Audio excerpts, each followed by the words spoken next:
Good afternoon and welcome to today's Vaccinating Long-Term Healthcare Personnel conference call. Your host today is Jessica. And Jessica, please go ahead. Good afternoon and welcome to today's webinar presented by Lake Superior Quality Innovation Network. The webinar slides are available to download on the login page for the event. We will be offering one CE for nurses today. Because MetaStar is providing continuing education credit for this presentation, we need to inform you. No commercial support has been received for this learning activity. The speakers have reported no conflicts of interest and there are no cleaner conflicts of interest. For CE credit or a certificate of attendance, you must attend the entire session and complete an online evaluation that you will receive.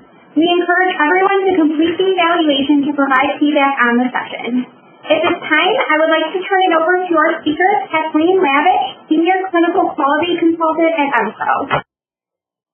Good afternoon. Today's webinar we will cover the following objectives. We want to describe who is considered a healthcare personnel in long-term care. We want to identify the risks to healthcare personnel who do not receive the annual flu vaccination.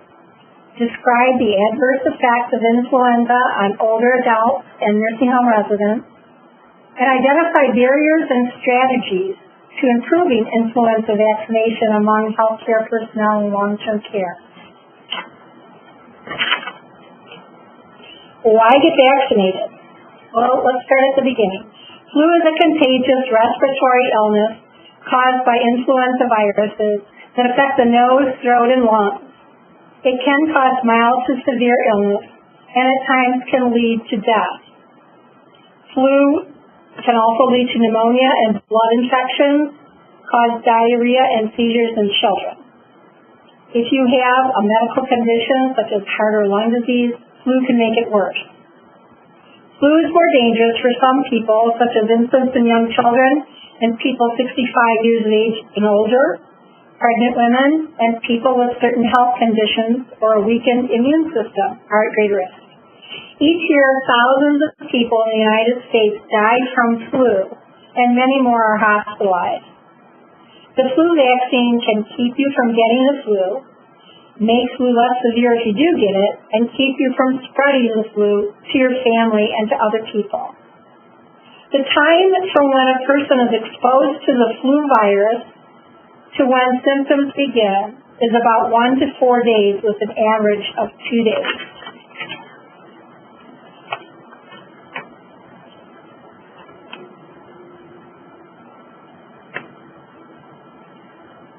Also, why get vaccinated? To avoid such complications as sinus and ear infections, which are moderate complications from the flu, while pneumonia is a serious complication that can result from either the flu virus infection alone or from co-infection of flu virus and bacteria. Other possible serious complications triggered by flu can include inflammation of the heart, brain, or muscle tissues, and multi-organ failure, for example, respiratory and kidney failure.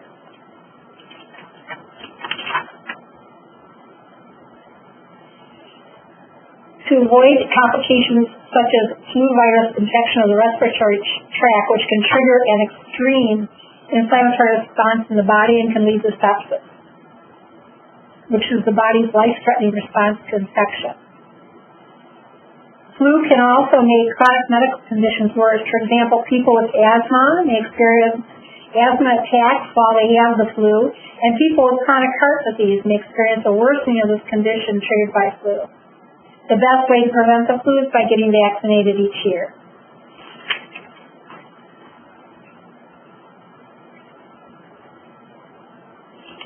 Because flu is such a serious health threat, especially for vulnerable populations like older adults and people living with chronic medical conditions, it is important to get vaccinated as a healthcare worker in long-term care.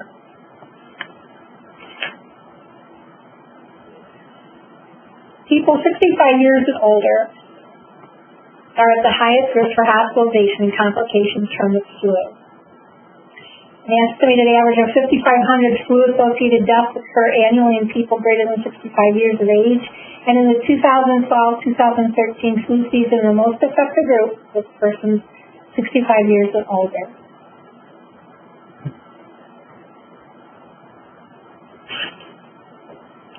And they also count, persons 65 years of age and older also count for about half of the total 12,000 plus reported flu-associated hospitalizations. The Advisory Committee on Immunization Practices recommends that all healthcare personnel and persons in training for healthcare positions should be vaccinated annually against the flu. Persons who are infected with flu virus, including those with subclinical infection, can transmit flu virus to persons at higher risk for complications from the flu. Studies show that during a confirmed flu outbreak in a long-term care facility, up to 1 in 3 residents and 1 in 4 staff develop a flu-like illness. Preventing flu among healthcare personnel can help reduce the spread of flu in resident population.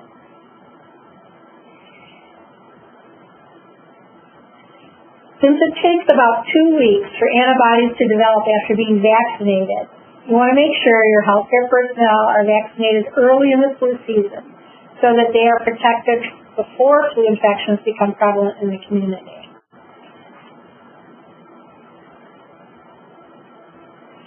Healthcare personnel that are not vaccinated against flu may become infected themselves through contact with infected residents, can become infected with flu through contact with other healthcare personnel, and spread flu to residents and other healthcare personnel.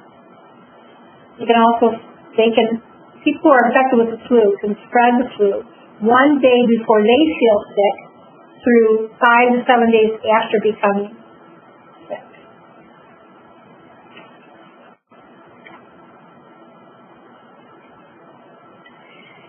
The ACIP recommendations for healthcare personnel are based on a body of research that documents measurable benefits of vaccination.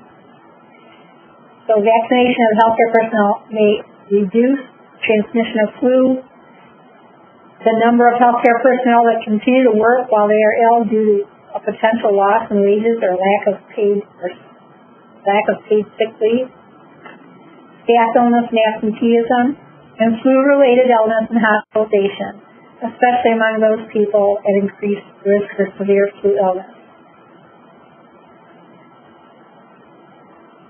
Studies have attributed flu outbreaks in long-term care facilities and hospitals to low flu vaccination coverage among healthcare personnel in those facilities. So, higher vaccination levels among hospital staff have been associated with a lower rate of hospital-acquired influenza. Who is considered healthcare personnel? They include, but not limited to, physicians, physician assistants, nurses, aides, therapists, dentists, dental personnel, pharmacists, students and trainees, contractual staff not employed by the healthcare facility, and clergy. And also all those persons in the long-term care facility are not directly involved in patient care, but potentially exposed to infectious agents, such as clerical, food service, housekeeping, laundry, security, maintenance, administrative and billing staff, and volunteers.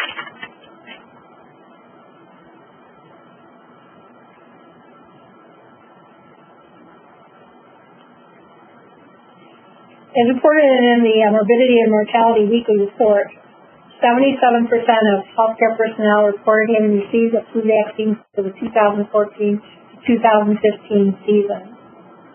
And similarly, 75% in the 2013 and 14 season. But there is a Healthy People 2020 goal for 90% for healthcare personnel to have flu vaccination. Vaccination coverage is the highest among the healthcare personnel working in hospitals at about 90%, and lowest among healthcare personnel working in long-term care settings, a little less than 64%. Since the 2010-2011 influenza season, healthcare personnel in long-term care settings continue to have the lowest reported flu vaccination rates among all healthcare personnel. For the 2016-2017 flu season, the CDC's Advisory Committee on Immunization Practices recommended that the live attenuated influenza vaccine, also known as nasal spray flu vaccine, should not be used during the 2016 to 2017 flu season because of its lack of effectiveness.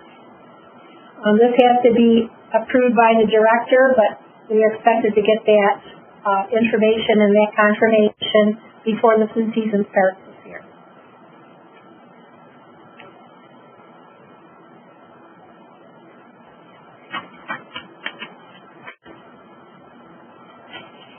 Immunizations are pretty much covered by most health insurances and under the Affordable Care Act, and also all marketplace health plans and many other plans cover immunization.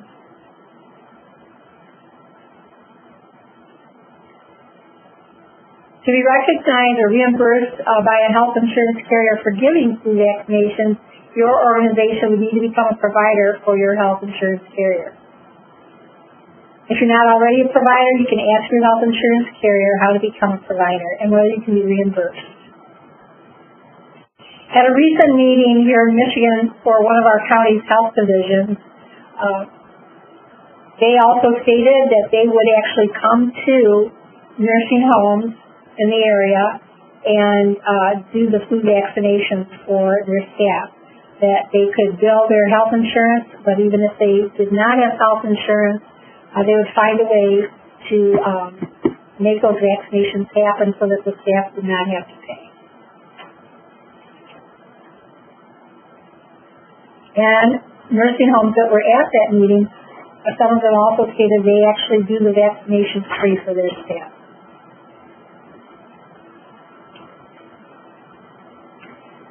So the reason that healthcare personnel get vaccinated was mostly to protect themselves from the flu, but also to protect their patients. There are a lot of reasons why healthcare personnel do not get vaccinated, and we'll be covering those in our barriers in a moment. Measuring and reporting.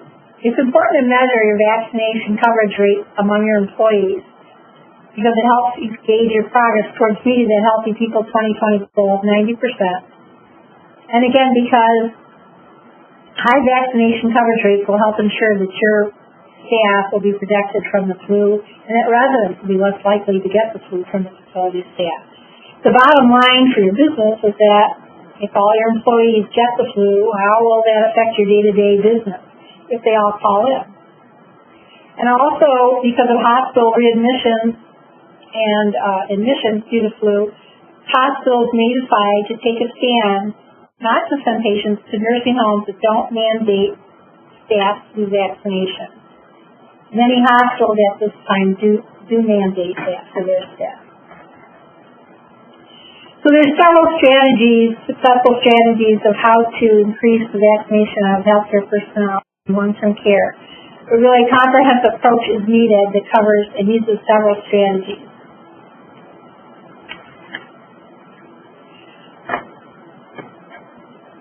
For the barriers of lacking in access to the flu vaccine, strategies include providing free vaccine at the workplace, offering vaccines at multiple times across shifts, across days and on weekends so that everybody is included, using a mobile vaccination cart and taking it to different departments in your home, and providing staff a voucher for vaccination that they can get on their own at a drugstore clinic. You can also partner with a larger health organization like a hospital to provide vaccinations or work with your pharmacy consultant so that they can provide flu vaccines for your staff. Work with visiting nurse associations or other community immunizers to provide vaccinations on site. And offer flu vaccines at mandatory meetings, departmental conferences, and other meetings.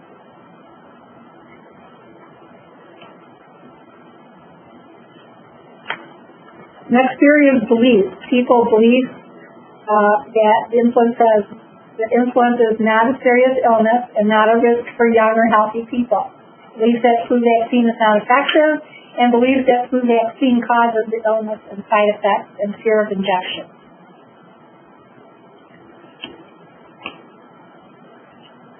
First of all, let's talk about some of the misconceptions about flu vaccines. Can the flu shot give you the flu? No, it cannot.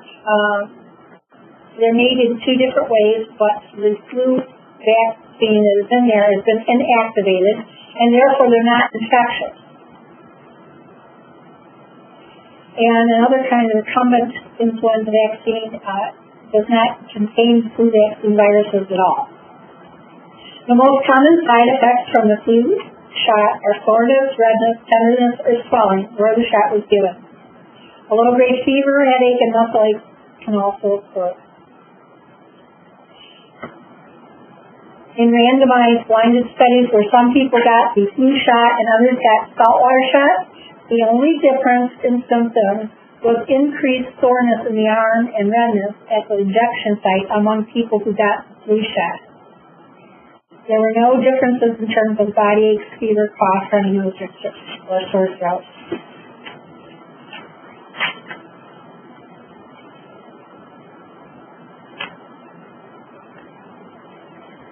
As far as which flu vaccines are recommended over others, again, the nasal spray at this time for the 2016-2017 flu season is not recommended because of its lack of effectiveness.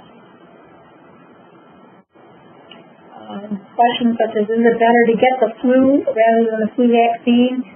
Because the flu can be a serious disease, especially among young children and older adults, and those with chronic conditions, it is better just to get the vaccine. Your body will build up antibodies if you get the flu, but that's a big risk to take. People ask, do you need the flu vaccine every year? Yes, because the viruses that the vaccine prevents against changes with every flu season. So you need that new vaccination to protect you for which viruses are current this season.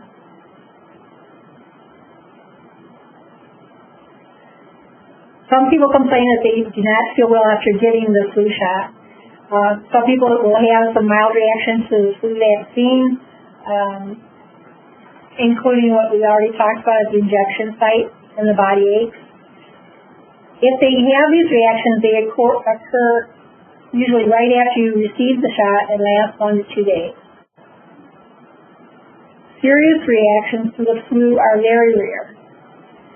If they do occur, it's usually within a few minutes to a few hours after the vaccination. And while some of these reactions, such as a severe allergic reaction, could be life-threatening, effective treatments are available. For those people who say they've gotten the flu shot and still get sick with the flu, there could be several reasons why that would happen. One being they could become ill from some other respiratory viruses besides the flu, including a common cold. And the flu vaccine only protects against influenza, not other illnesses. Another reason is that it is possible to be exposed to influenza virus, which causes the flu shortly before getting vaccinated or during that 2-week period after the vaccination takes and the body has a chance to develop immunity to it.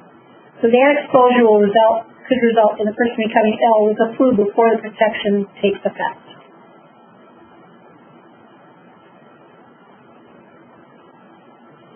Another reason why they may get the flu or flu-like symptoms is again because they may get a very different flu virus than that is being provided in the vaccination shot for this season.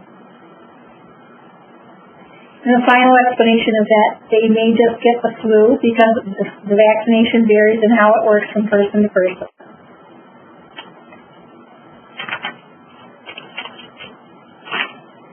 So I guess the important part of this is to educate your staff. Find out why they have concerns about it and address those concerns. Use peer vaccinators and use key messages such as protect yourself, protect your family, protect your patient, and even healthy people can get the flu. To the barrier lack of enthusiasm about the flu vaccine, establish a culture of prevention in your organization with the following ideas. Publicize a vaccine day. in combination with education. Emphasize that vaccination protects employees and their loved ones as well as those they work with. Encourage employees to set an example. Encourage employees via email, posters, an employee newsletter, and any other communication tools used in your workplace to get the vaccine. And track and report vaccination rates to staff and supervisors. You can put flyers in their mailboxes, reminders in the restrooms, posters in the hall. Provide contests or incentives to get vaccinated. You use small gift cards, raffles, pizza parties. Vaccinate the medical director and all managers in front of the staff. Use merchandise also as an incentive, such as winter hats or bags or water bottles. And tie flu shots into promoting overall wellness by giving away pedometers, yoga kits, workout videos, or electronic scales.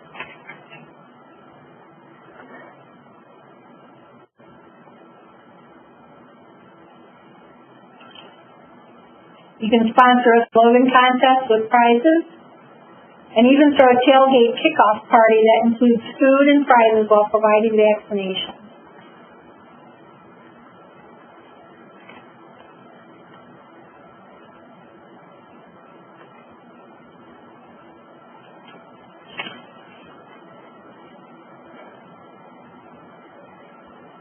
To the barrier of high staff turnover, strategies include, again, offering the vaccine and education multiple times during the flu season.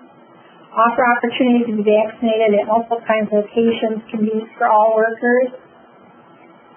Educate staff as part of the new employee orientation. And work with your pharmacy consultants to offer flu vaccines to facility staff as a standard procedure.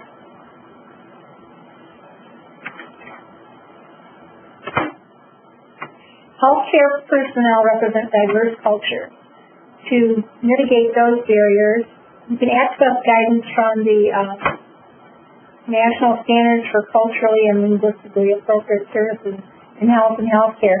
And the CDC has a multitude of resources, posters, and information sheets in multiple languages that you can utilize in your home.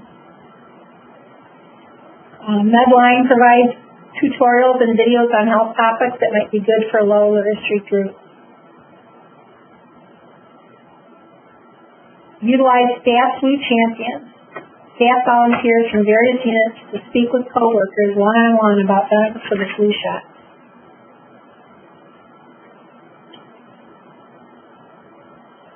For lack of a centralized workplace, again, educate and vaccinate staff as part of new employee orientation, training, and meetings.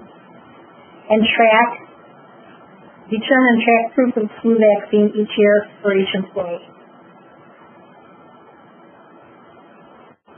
We have talked about some incentives to do for employees and for employers, but for long-term care organizations, you can advertise that you have a high healthcare personnel influenza vaccination rate to consumers to indicate how important patient safety is to your organization. There is CDC has a business toolkit on their website, and we included that link on our resources that demonstrates to employers across sectors and gives you good ideas on how to promote flu vaccination of employees. And again, educate your staff about insurance coverage. The evidence shows a PubMed abstract on achieving and sustaining high rates of flu vaccination among long-term care staff done in 2006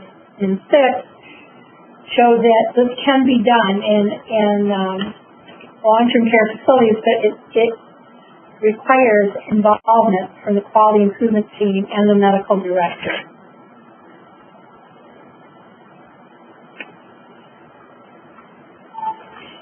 And in that light, one of the best ways to do this is to establish a mandatory policy in your nursing home. We're providing some links in the chat box. It will provide samples of policies for mandatory flu vaccination in your facility. When you're drafting a policy, it's important to think about the requirement and how you're going to be able to justify this to the staff. So you need a justification of the policy, a background on why the policy is important to your organization and why the policy is being implemented. You need to provide some definitions of what mandatory vaccination means and who it applies to within your organization. You need procedures on how you're going to carry out this policy, and details might include vaccination timeframes, procedures for getting vaccination, or the process for providing flu documentation. It needs to include information about exemptions. The policy clearly needs to outline the types of declinations that the facility will show and the process for applying for a declination. With our handout, we did provide a copy of a declination form from the CDC website that you can utilize as part of your policy. It will, first of all, it might promote more people getting vaccinated, and also gives you an idea of why people are not getting vaccinated so that you can tailor your education and your promotion of this based on what their concerns are. Your policy needs to have a section on communication and education. What resources are available for the staff to learn more about your influenza vaccine and the organizational policies? It should include enforcement and consequences for healthcare worker noncompliance. And interim and/or absolute deadlines should be established and clearly outlined. It also needs a contingency plan, a section that shows how the policy will be affected by vaccination shortages or delays. This should also include the identification of professional staff that has the authority to amend the policy when necessary. So please check out some of these sample policies to see if they are something you could modify and create for your own home. The American Medical Directors Association policy statement on immunizations for long-term care workers supports a mandatory annual flu vaccination for every long-term care health worker who has direct patient contact unless a medical contraindication or a religious objection exists.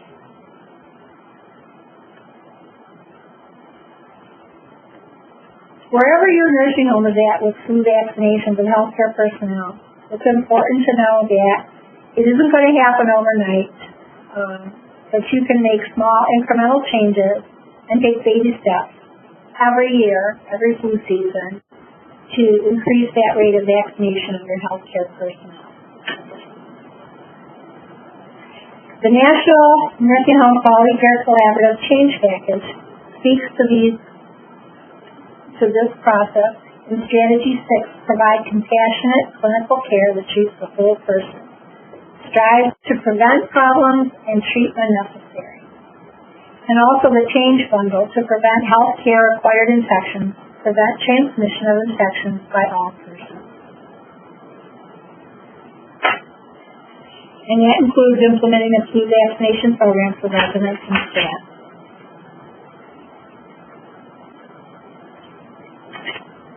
I mentioned this toolkit from the CDC that you can get. We have a link in our resource slide, and it has all these different resources that you can utilize as you're getting ready to have a flu vaccination of this season.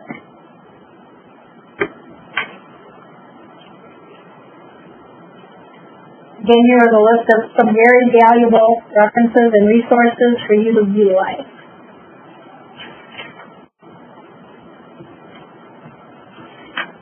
And that concludes our webinar on immunizing healthcare personnel in long-term care. If we could open that up for questions now. Yep, thank you, Kathleen. As a reminder, today's webinar slides are available to download on the login page for the event. Chris, could we open the lines for questions? Certainly, ladies and gentlemen, if you have any questions at this time, please press the number 1 key on your phone. Again, if you have any questions or comments at this time, please press the number 1 key on your phone.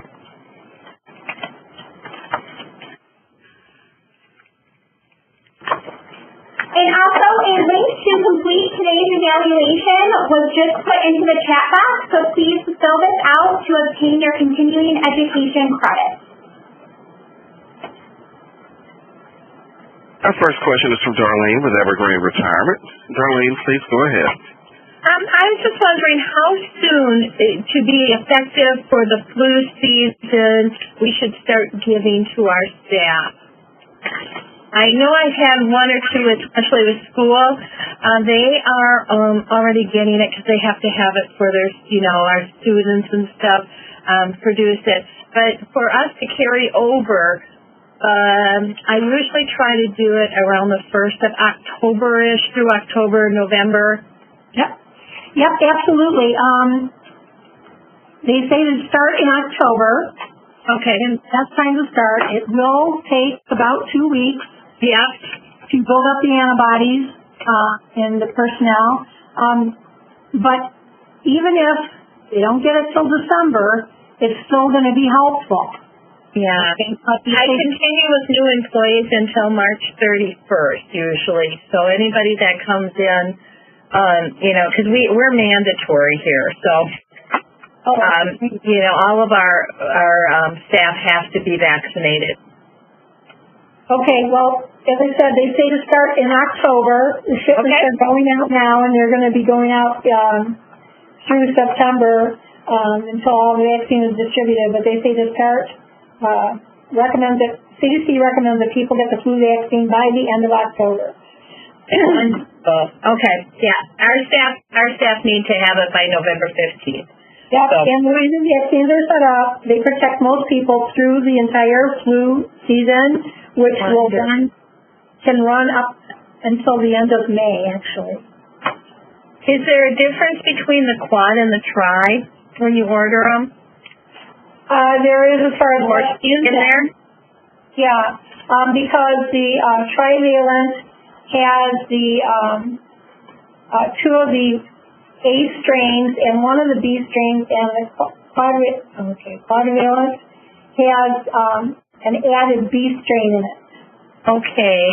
It's going to be my first time of trying that one. So with the quad, usually we've just had the try in. So we'll see. Probably a little better coverage with the quad. Yeah, that'll be good. Thank you.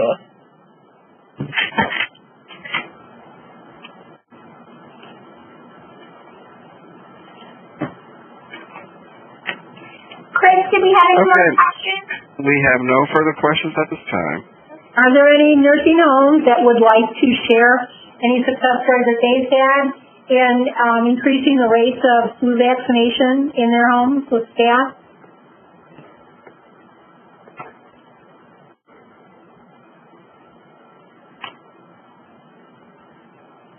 Okay, just a moment, please. We do have one comment from Sue with Brockhaven. And Sue, please go ahead. Hi. Prior to last year, we were only getting a 66% return on trying to get staff participation until we made the mandatory wearing of masks the entire flu season. Last year, we were at 98%. So just even that step helped greatly to get them to participate in accepting the shot. That's a great idea, and it is a strategy that is recommended. It depends on, how you think that would go over, but it sounds like it was very successful in your home. You can even, other strategies that have been mentioned but may not be appropriate if you want to, hang on to staff long term, is to have employees who are not vaccinated, require them to take unpaid leave or use their sick or vacation time. Or not use their sick or vacation time, just take unpaid time. But they have found that those homes and hospitals that have instituted a policy that requires mandates vaccination, they've had up to 98% vaccination rate. So it's a good idea. Any other strategies that you use? Okay. One of the strategies someone put into the chat box also is that they mandate, except in cases of medical contraindication or in case of religious objection. and masking is not vaccinated in the patient area. So another home has discussed that strategy.